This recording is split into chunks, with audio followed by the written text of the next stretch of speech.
What is your relationship like with money? This is a $20 Canadian bill. What emotions are triggered when you think of money? When you go to your bank account, when you go to pay for food, groceries at the market? What feelings are evoked regarding money? For a lot of people today, I believe the relationship with money is about pain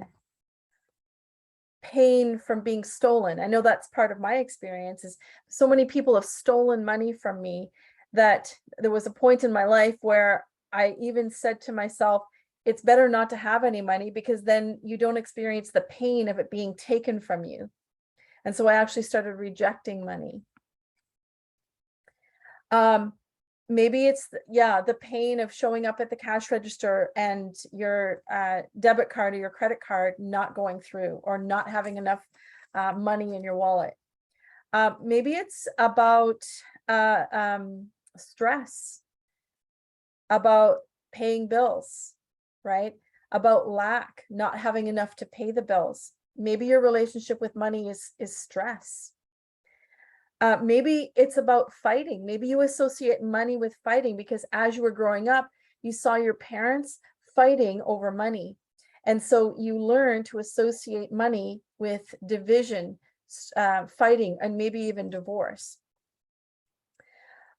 Maybe money has caused you to be lonely. If you have a lot of money and you've learned not to trust people because they want to be friends with you only because of your money, then you learn that money is about loneliness, and that's your relationship with money.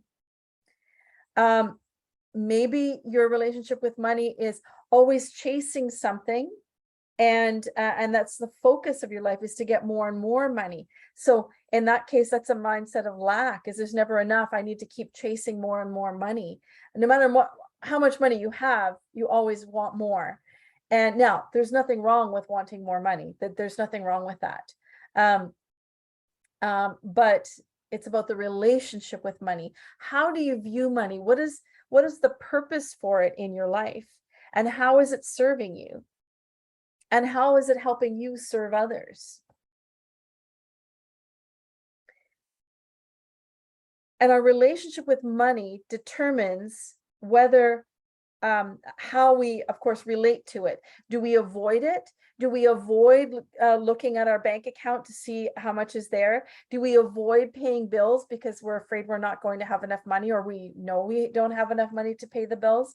Are we, in general, how are we relating to money? And that's determined by how we feel about money. But money is an instrument in the symphony of our lives. So a symphony is a beautiful piece of music played by a number of instruments in an orchestra. So the trumpets and the trombones and the violins and the cellos and the drums and the piano and the guitars and the flutes and the piccolos all together form a symphony that play a song. And if they're playing well in balance with one another, with the right timing, they're all playing the same song, it forms a beautiful piece of music. Right? Now, the symphony in our lives, the different instruments are, well, money is one of them. They're a part of our lives. We can deny it, we can reject it, but it is a part of our lives. We need money. Right? Other instruments are family, our siblings, our parents, our spouses, grandparents, aunts and uncles. They're instruments in our symphony. What is our relationship with our family like? What about the trees and the air and the earth and the water and the birds and the animals? What's our relationship with that like? Are we activating that as part of the symphony of our lives? What about friends? What is our relationship with that like with our friends? What about food? That's an important tool in our lives for nutrition and enjoyment.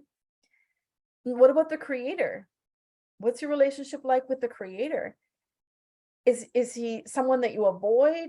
Is he someone that you're afraid of? Is he someone that you feel like you need to measure up to and meet a certain standard? Or is he loving? And do you walk hand in hand with him, face to face with him every day? What about your relationship with exercise and sport and leisure? These are all instruments. And if we have pain in any one of those areas with any one of these instruments, we avoid them, we reject them, right? If we have pain from friends and maybe even family, we isolate ourselves, right? And then we're missing those instruments in the symphony of our lives. What about nature? If we've, I'm trying to think of an example, I've been lost in the woods at one point, or, been sunburnt and we avoid the sun, things like this. We need all of these aspects, these instruments in our symphony. What if you have, a distant relationship or a hateful relationship or a fearful relationship with the creator? Well, he's an important part of in our symphony as well. What about sport? If it's been painful, then, we'll avoid sport and exercise, but we need that too. But let's get back to money. We need money. Money enables us. Let's say the money is the violin. We need the violin in the symphony. It provides that smooth, I think of it as a smooth centerpiece. Actually, violins can be a centerpiece in the symphony. But without money, we can't buy food. Without money, we can't help other people. The more money we have, the more people we can help. The more money we have, the more we can provide for our families, right? And it's the same with sport. If we reject sport, we become, or exercise, we become unhealthy. Then we're not healthy to help other people. So money, what is your relationship with money? How do you feel about it?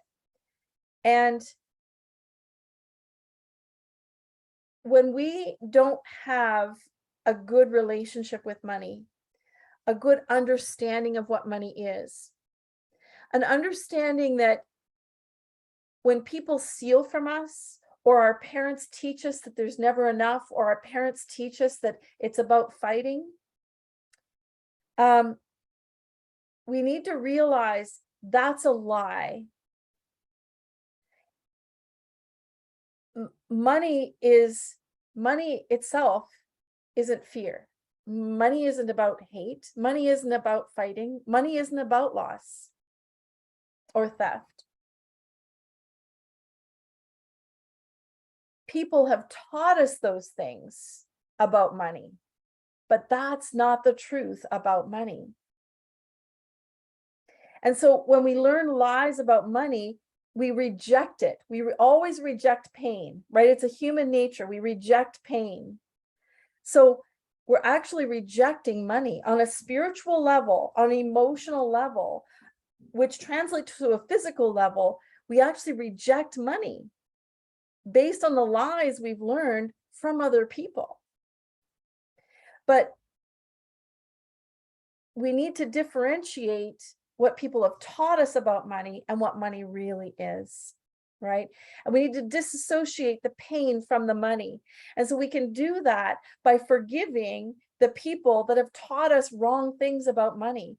And we can express, we say, I feel pain about money. I feel fear about money. I feel loss. I feel anger. I feel bitterness. I feel lack. I feel, there's never enough. We have to verbalize our feelings and put it out there so that we can give it away, right? And forgive the people that have taught us the wrong things about money. And then we can say, just like we say, I forgive my family. I love my family. I forgive I forgive my friends that have hurt me. I love my friends. What are some other ones? Oh, sport has hurt me. I've broken a leg, or I'm out of breath, or whatever's caused you pain. Can't really forgive sport. but you can say, just claim, I love sport. I see it as an instrument in the symphony of my life. I love my friends. I see them as an important instrument in the symphony of my life. I love money. It's an important part. It's an important instrument in the symphony of my life. And when I put it in balance with everything else, the song that I create in my life is beautiful. It's beautiful for others to listen, to watch, and I can bless people. Now, I'm not saying, because it says the love of money is the root of all evil. Well, yes, if you place it, if all you're playing is violins in your symphony and you're neglecting everything else, all the other instruments, well, yeah, then it's out of balance. But it's okay to love money. It's okay to love money as a part of the symphony of your life, in balance with all the other instruments. So you can say, I love money. I welcome money into my life. I welcome the creator into my life. I welcome my family. I welcome the trees and nature. I welcome friends. I welcome food in healthy ways. I welcome, I think I covered them all. I welcome them all in balance, in harmony with one another, so that I can produce a beautiful symphony and others can benefit from that. So some reflection time. Do you reject money on a spiritual, emotional, which translates to a physical level? Do you reject it? Or do you attract it? Which means to love it, to embrace it, to understand what it really is. An instrument in the symphony of your life.